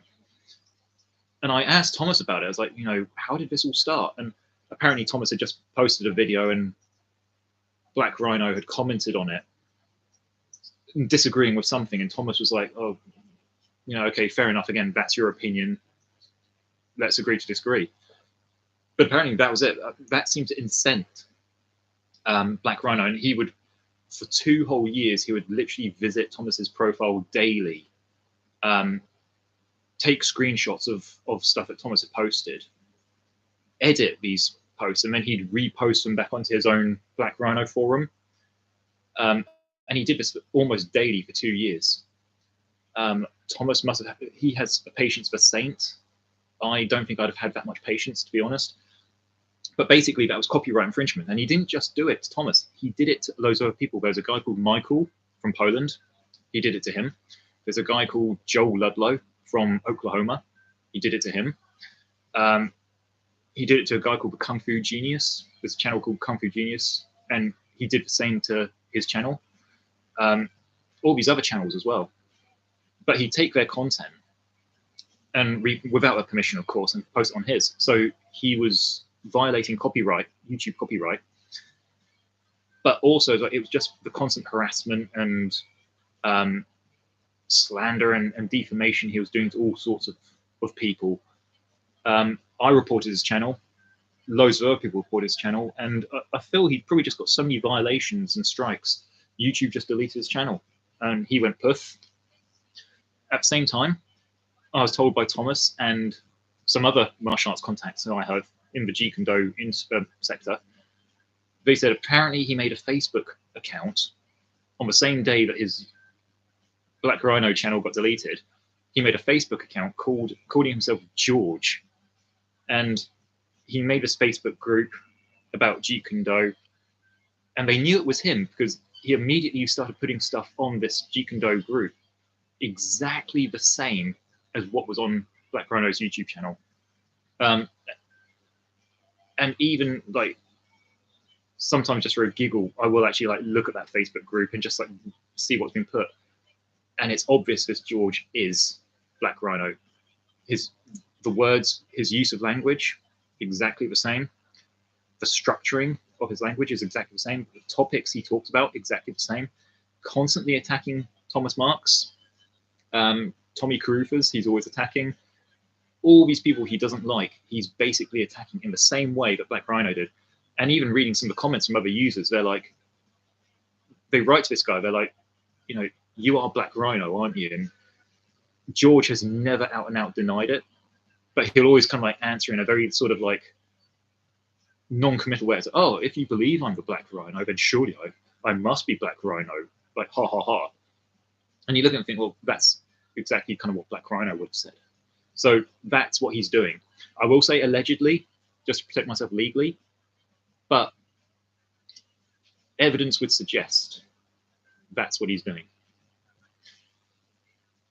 It's weird because I remember when we met up and I gave you a bit of a backstory. Like, I remember him at school and college and, he had no friends. I remember distinctly the kids who used to bully him. David T, Jason, Luke C, the twins, Tara and Gemma S. They all used to bully him. He went up to a girl called Lauren, and he was like trying to chat her up. And Lauren, she was like 16. She had huge breasts, and he was trying to chat her up. And he kept saying stuff like, "Oh, Lauren's got a hot body." And somebody mentioned this to Lauren. They're like, "Oh, Black Rhino likes you." And she turned around and was like, "Why would you kiss that? And why would you want to be kissed by that?" So, yeah, I remember this. I remember having German with him. I remember having ethics with Miss T and philosophy with Mr. Warwick. And the German teacher was Mr. Bulmer. So I had these lessons with him, and he was your archetypical nerd, but not like, he was a nerd you didn't feel sympathy for, because a lot of time he did bring it on himself. He would go up to people, he'd ask these annoying kind of like philosophical questions, or you'd be trying to pay attention in class and he'd just come up to you and start talking to you, and you turn around and you're like, which happened in ethics. I was sitting here, Luke was sitting here, Black Rhino was sitting there, and Black Rhino was talking to Luke as the teacher was talking, and Black Rhino was asking him some kind of questions, and Luke eventually snapped and was like, Rhino, just shut the fuck up. And the teacher then turned to Luke and was like, Luke, you know, come on, don't use that kind of language. And I could see Black Rhino's face, and he was all kind of like, got someone in trouble. That's the kind of guy he was. So he was an irritating high school nerd, very opinionated, but he was very opinionated about stuff he just did not really know about. He just pretended to. Many years passed, I didn't even think about this guy, and it was only a few years ago when I happened to stumble across his YouTube channel originally. I saw he pretty much evolved into this, in my words, as a professional, as a narcissist. I genuinely believe, looking at his discourse, looking at his posts, looking at his whole behaviours, I was convinced 100% Black Rhino was a narcissist. And I'm not saying that as an insult. I believe he had a narcissistic personality disorder, which is an actual mental health condition. It's a personality disorder under the Diagnostics and Statistics Manual, DSM-5, and the International Classification of Diseases 11th version. So I believe that. Of course, the only way he's actually going to be a certified narcissist is if he was diagnosed. But that's the thing. Many people with personality disorders, especially narcissism, don't get diagnosed, or they get misdiagnosed, or they don't go to therapy because in their minds, the issue's not with them. In their minds, they're perfect. So why should they go to therapy? You only go to therapy if you want to change. And if you're perfect, you don't want to change. But that's my opinion as a professional. Fascinating guy, but for all the wrong reasons.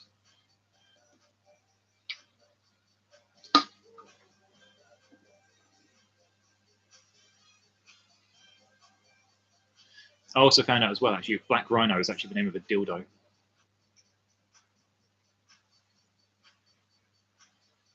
You can Google it.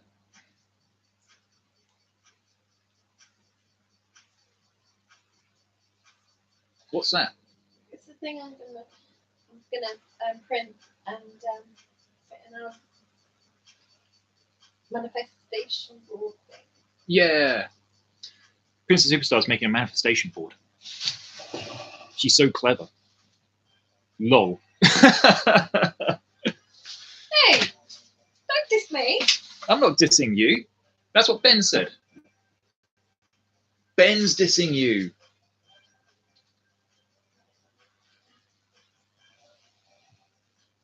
No, even the cat's looking at me strangely.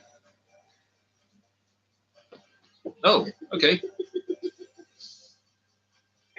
He knows what you're gonna do. Yeah. Oh. No, Ben says no, he was dissing BR.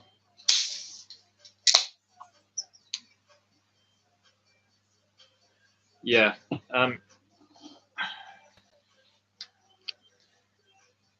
Thing is, we can talk ad nauseum about narcissism, and one of my other passions in life, Ben, is having worked in mental health field. You know, I can talk forever about psychiatric conditions and like behaviours and psychology and psychiatry and what have you. But usually narcissism, it comes around from one of two things. It's either your parents spoil you rotten when you're a kid, or they completely neglect you. Because if they spoil you, you get used to at an early age getting everything you want. And when you get to adulthood, part of life is that you don't get everything you want, and sometimes you are going to lose. But if you've been raised and conditioned crucial word being conditioned to always get what you want, and you expect to get what you want. When you're in adulthood and you inevitably don't get what you want, that then breeds out the narcissism. Like, well, I've always been given whatever I've demanded. Why am I not getting it now? I will do what I can to get that because I deserve it. I'm entitled to that. That's one side. The other side is the neglect. So your parents neglect you as a child. They don't give you what you need. Maslow's hierarchy of needs says that everybody needs attention, everybody needs love, everybody needs comfort and material possessions, bed, food, clothes. But if your parents aren't giving you that, when that child then gets to adulthood, they then almost like relapse back into childhood because they start behaving in maladaptive ways, narcissistic ways, because they want to get that attention. They want to get that admiration that they were denied when they were a child. And that's how narcissism develops, usually one of those two ways: entitlement, overindulgence, or neglect. So looking at Rhino, I mean, I suppose I was quite lucky in a warped sense to kind of like look at Rhino when we were at school together, because I could actually see that he was being starved of social interactions, healthy social interactions, because he was always being bullied. He had no real friends. Whenever people talked to him, it was usually in a derogatory sense. So he obviously was neglected of those social connections which a child should learn and a child is entitled to in order to develop healthily. He was denied that. So what he's doing now, living in this fantasy world where he's this amazing Ashida Kim, as you say, believing he's amazing. Like, look what I can do, guys. You know, you never cared about me before. You always picked on me. You bullied me when I was at school. Now look what I can do. I can do this. I can do that. I've got Black Rhino martial arts named after a dildo. I've got my own place. I can do this. He's wanting that attention that basically he didn't ever have. And then when somebody criticizes that or challenges that, he can't hack it. Because people with one of the weaknesses of people with narcissistic personality disorder is that they're very emotionally mature. They may present as very charming on the surface, and I feel that's, having looked at Black Rhino's dialogues, he got a lot of people in because he presented as charming, he presented as very intellectual, he presented as very articulate with his words and very sort of cultural and empathetic. It's all a farce, because that's what narcissists do in order to get that admiration, to get that audience. And that's all it is. It's an audience. They want people to worship that image of themselves they've built up. But then if anybody had criticized Black Rhino, like many people did, that's why he'd always take screenshots and put it on his wall, because he'd be like, oh, for instance, Thomas Marks. Oh, Thomas Marks says this, but then look at what Thomas Marks does here. He's an idiot. He's not doing Bruce Lee's Kung Fu or words to this effect. He'll always attack those who are trying to like critique him, because narcissists hate it when people critique them. They feel bad about themselves. So they love their image, but they build up this grand image, this perfect image of themselves, which can never be wrong. So when somebody does attack them or criticize them, may God help you. Strange guy. Yeah. Yeah. The thing is as well, is like, as you probably noticed, like from my channel, Ben, I take my channel seriously, but at the same time, I have fun with my channel. You know, these balmy live streams where, you know, we just drink beer and talk about stuff. Even some of the tutorials are jokey. I did a whole video about a McDojo technique called Mr. Whippy, where I had a whip and I was just whipping it around. Belly Slam HQ was another video I did. And the whole ethos there, or the whole message I was trying to get across was, don't take it too seriously. You're never going to get out of life alive otherwise. But somebody like Black Rhino believes this fantasy. He believes that martial arts is this infallible thing, and that he's this infallible kind of guy. Mental health is an amazing thing. If ever you worked in mental health, you will learn so much. It'll fascinate you. It'll terrify you. it'll make you question yourself. It'll make you question life in general, all at the same time. And especially when you start working with people with personality disorders, and especially NPD and ASPD. I supported a guy who had ASPD, and he poured vodka into Henry Hoover just because.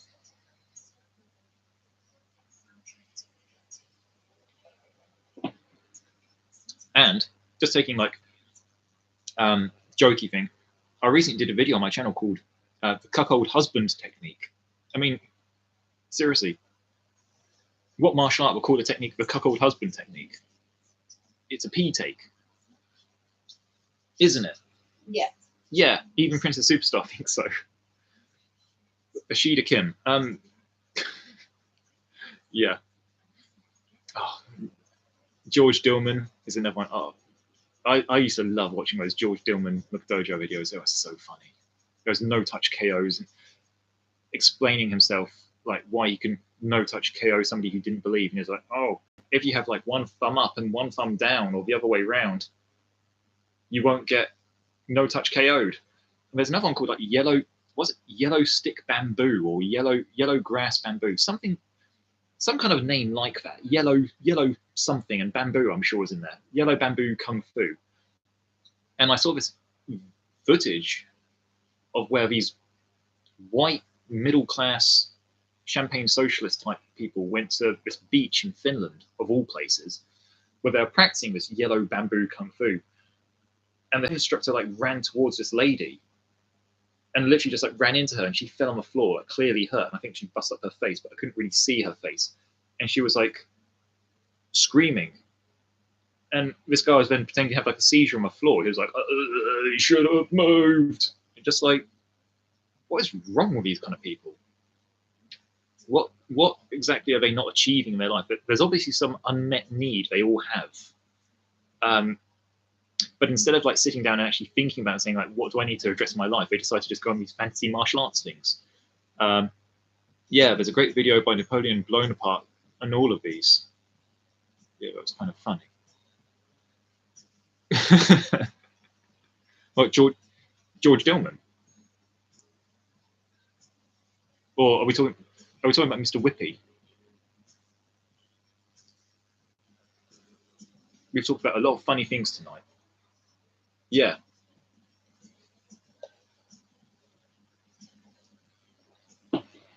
Ben, I think we should say hello to this other person on the live stream. They've been in here for ages, but they've not said a single word. So let's put hi. I don't know why I have to actually speak, because I'm actually typing. I think I know who that other person is, actually. Because I can see the analytics of my channel. So I can see who's actually kind of like viewing from where.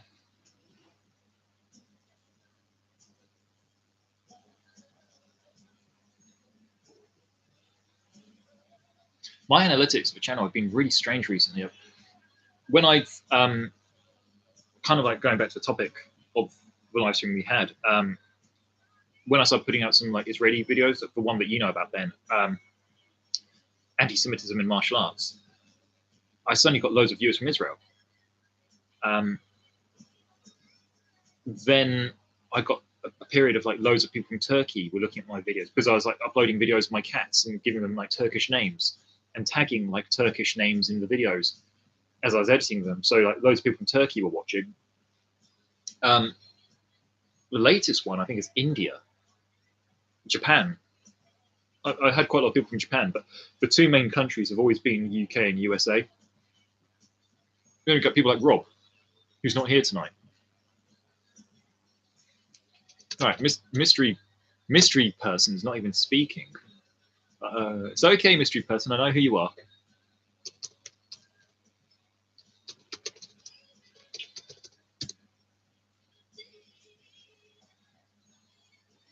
Don't be shy.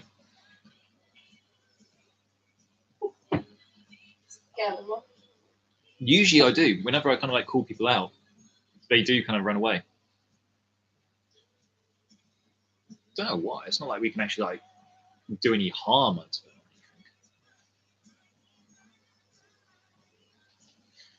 Actually, Ben, I've got a question for you. Have you heard of Smart Schoolboy 9?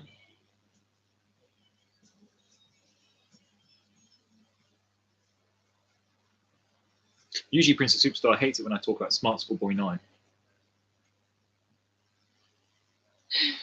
It's just been a topic. Oh, he has! Unfortunately, yes. Yeah. How do you find Smart Schoolboy 9? I personally find it quite creepy. And what is this logo thing next to your name? It looks like a tent with a number 1. Maybe this person watching us is Smart Schoolboy 9.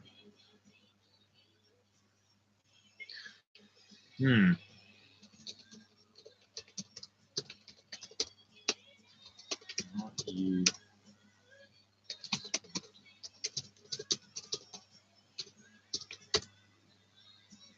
It's a crown. Because I'm awesome. Who gave you a crown? Why have you got a crown? That's not fair. I want a crown. Oh, when I went training today, somebody had a party at the campsite because I saw these party hats. Yeah. And like ashen, looked like obviously somebody had gone up there and camped and like they had a birthday party or something. So it's just a crown, kind of like put that into my head.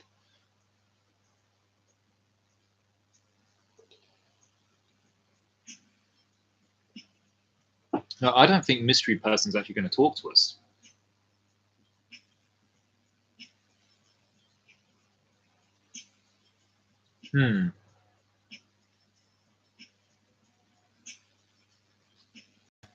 Let's try another tact.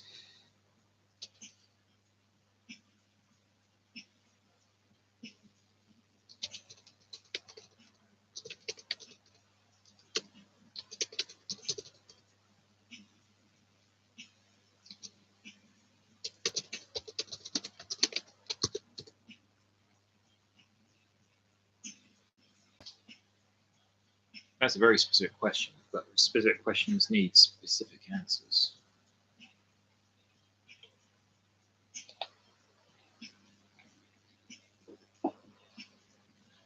Ben, what do you feel we should talk about in the next live stream? Just forward thinking and thinking ahead.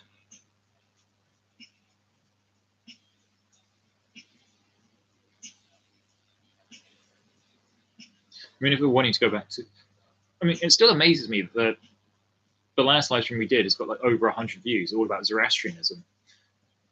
I mean, there's plenty of other religions out there and what have you. So maybe we could even like, I don't know, do one about Shintoism, Jainism, one of these like lesser known religions that nobody seems to know about, because stuff like that needs to be brought to the forefront. It would be funny if Smart Schoolboy 9 spent 12 months grooming someone and it turned out to be another. Oh, that's disgusting. Oh.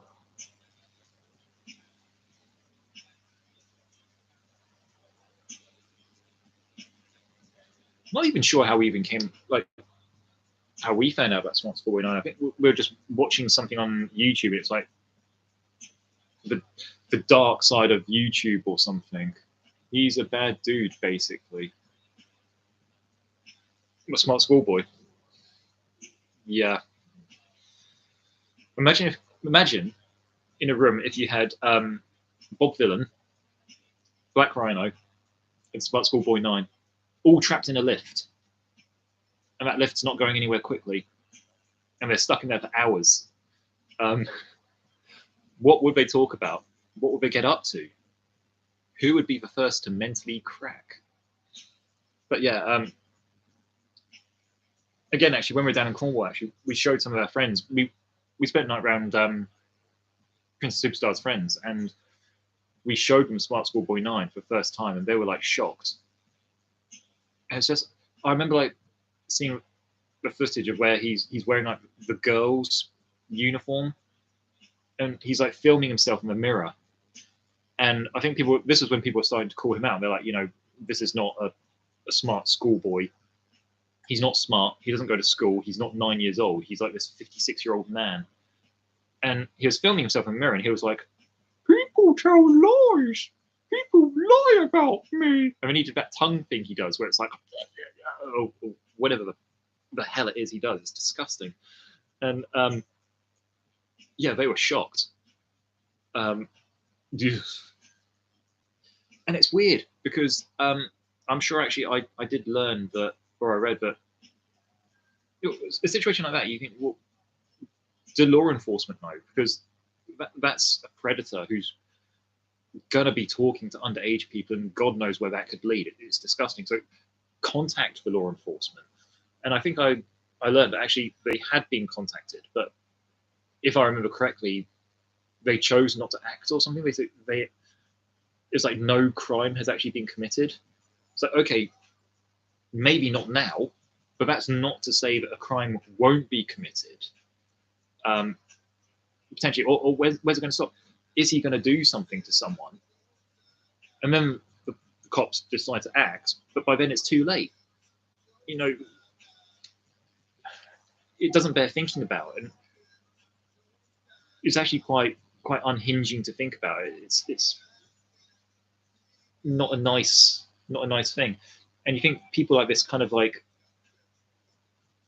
are out and about there. It's weird. I mean, I have my views on the whole prison system and the justice system, the CJS. I very much believe there's many people inside who don't deserve to be there. And I believe there's many people walking the streets who deserve to be inside.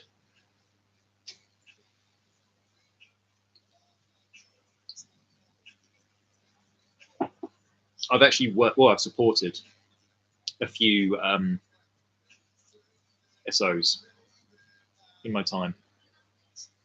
And it's harrowing because when you work in health and social care, you're told, you know, you shouldn't let your own personal opinions and views prejudice your line of work of what you're going to do.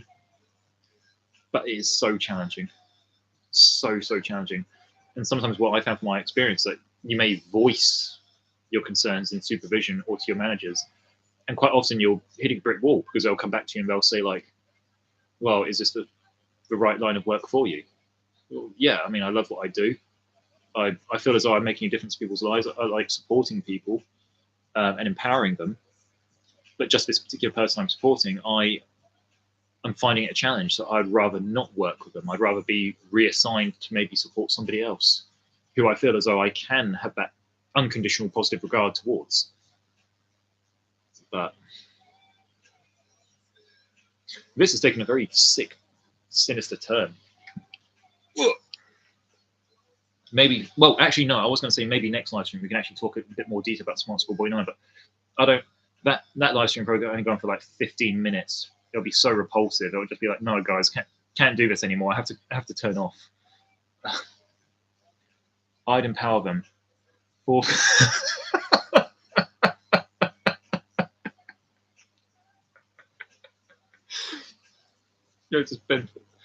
I'd empower them 40,000 volts of empowerment. Now, Ben, don't be like Bob Villain and advocate violence. Is that his name? We've been talking about this on the live stream. No, but is it actually his name? No, Bob Villain is the group, but there's only two members of that group. One's called Bobby Villain, spelt with a Bobby, and I believe the other one's called Bobby Villain, spelt with a Bobbie, and they call themselves the Bobs. And they don't disclose their. You can Wikipedia it. They don't disclose their real names because they believe that Britain's a surveillance state, which I kind of believe it is as well. But it's like that's no reason to be paranoid. I'm sure if like the authorities wanted to know who you were, I'm sure they could easily find your name, as opposed to hiding Bobby Villain. Crazy. Bobby Villain is a spin on Bob Dylan, who is also Jewish.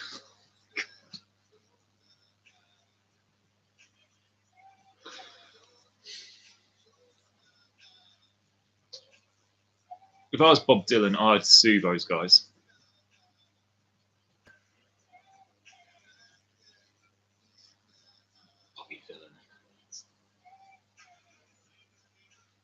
to the best of my knowledge, he's not even like apologized.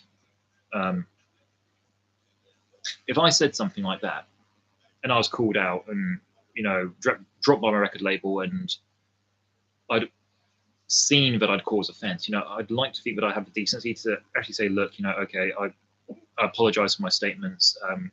I appreciate they could cause hurt and harm to people. As a professional, I'm going to own that. I accept responsibility, and I'm not going to do that again. In my mind, that would be like the morally permissible thing to do. But from what I've seen, he went very, very quiet. You got all these like statements from BBC and politicians, what have you. It's all crocodile tears, I feel. But I don't feel actually Bobby Billin had actually come up and apologized. I think I saw something earlier today where they did say something along the lines of, oh, well, you should look what the Israelis are doing in Gaza. So that's deflection, which is, in psychology, that's a defense mechanism where you're not owning that responsibility, you're deflecting it away to somebody else or something else. Their real names are out online ones. Jonathan Cambridge Smythe or something similar. Okay. Half expecting it to be Tarquin or something. Anyway, I thought of the next live stream actually, because I feel we've discussed Glastonbury ad nauseum. I feel quite sick, to be honest. I feel like I'm gonna, I don't know, I need to go to the toilet and think about, process what we've all discussed, because my mind's now scrambled and I'm in need of some sort of downtime. But maybe for the next live stream, seeing as we're on like a bit of a socio-political kind of theme at the moment, we've discussed about Zoroastrianism, which then turned into Glastonbury. Maybe next time we can talk about Greta Thunberg being kidnapped by the IDF on her flotilla, and then being given sandwiches, a bottle of water, and a free plane ride to Paris before she then went back to Stockholm. And then she had the audacity to actually trash talk the IDF, saying that she'd still been kidnapped. I feel we can explore that.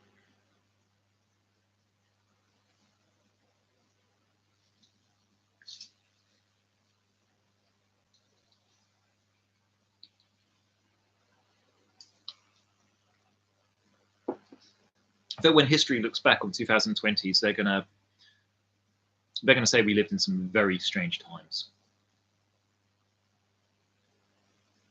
I feel like the last 5 years I've aged like 10 years. Body-wise, I mean, my mental capacity is still that of like a, I don't know, 20-year-old maybe. Anyway, it looks like the other mysterious person has actually gone away. Definitely. Yeah, I mean, just look at me, Ben. I'm just disgusting.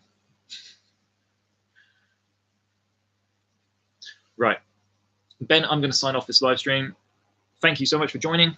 It's a shame our regular Rob wasn't here. It's a shame that other guy I tend to remember who came on the last live stream and asked me a question about Zoroastrianism, and I think I was a bit too drunk to really answer it properly. It's a shame he didn't come back.